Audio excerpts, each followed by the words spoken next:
Hello. My guest today is John Kasich, a former congressman, Ohio governor, and presidential candidate. Welcome, Governor. Great to be here. Governor Kasich speaks to the American political divide in his book, It's Up to Us, 10 Little Ways We Can Bring About Big Change. Governor, what's your take on today's political climate? It ain't good. I mean, the problem now is that, people are talking past one another and too much polarization, too much division, seeming an inability to come together to solve the big problems that we have. And we have to demand that our political leaders are not operating with this mentality of us against them. I know there's red and I know there's blue, but it ought to be red, white, and blue. Right. Well, thank you. And how do you think we got here to this point? I think it's been happening over time. I mean, there's always been tribalism. I mean, you remember when you were a kid, there's two things we get from our parents for sure. One is our religious affiliation and our political affiliation. And I swear people are willing to give up their religious affiliations before their political affiliations. You take the social media that has power, and it makes people more aware, and combine that with gerrymandering, where we have districts that favor one party and you don't have to be worried about anybody who's in the middle, leads to a situation where you have division. But it can be broken by people who are in this to have courage, and people who are in this to realize that their term is short and they ought not try to hang on to their office just because they got elected. I mean, do something while you're there. Right. So you think then that the strong partisan climate that we have now actually can be changed? Oh, there's no question, but it starts with us. It starts with the people who are watching this. Politicians take orders, really is what it gets down to. And when the people are clear about what they want, then the politician will respond to that. And the other thing is, sometimes a politician only hears the loudest voices.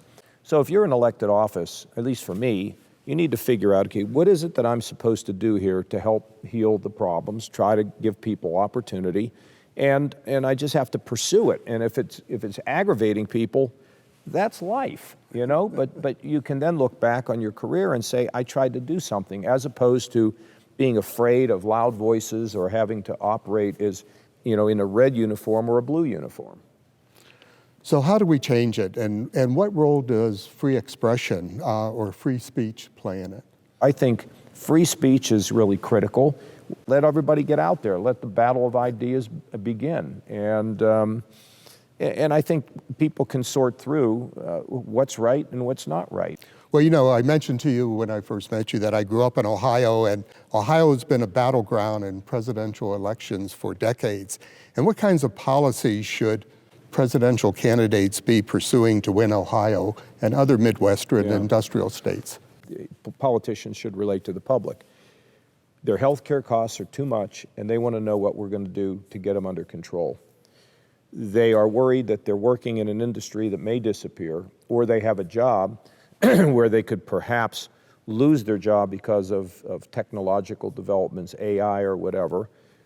They're worried about the fact that their bills keep going up, although we don't have great inflation, but their bills are going up and their wages they're not seeing great increases in their wages. And they're thinking about putting their kids in school, in college, and they're wondering how they're going to pay for it. And there are other issues, but those issues are very big issues. The issues of drugs, another big issue. Mental health. These are all things that people think about, and I believe that politicians that can talk about these kitchen table issues are the ones that can do the best. Governor, one of my top priorities at the university is shaping tomorrow's leaders. And that, solutions happen when we become leaders in our own lives and communities. And would you expand upon that? Well, first of all, when you're a leader and you're disrupting the status quo, which you do no matter what you're doing, even little things, you disrupt the status quo, you just got to realize you're going to take some heat. And leaders have to walk a lonely road. You make decisions all the time here that can be controversial or get somebody that's not happy with something. But if you try to make everybody happy, you really at the end make no one happy. And so what I would say is pick something that you think can bring about justice and healing and opportunity, and pursue it. And don't be afraid at times that you're going to be criticized. Right.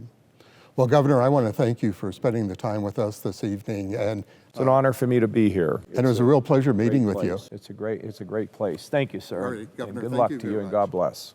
Thank you for watching, and go Buffs.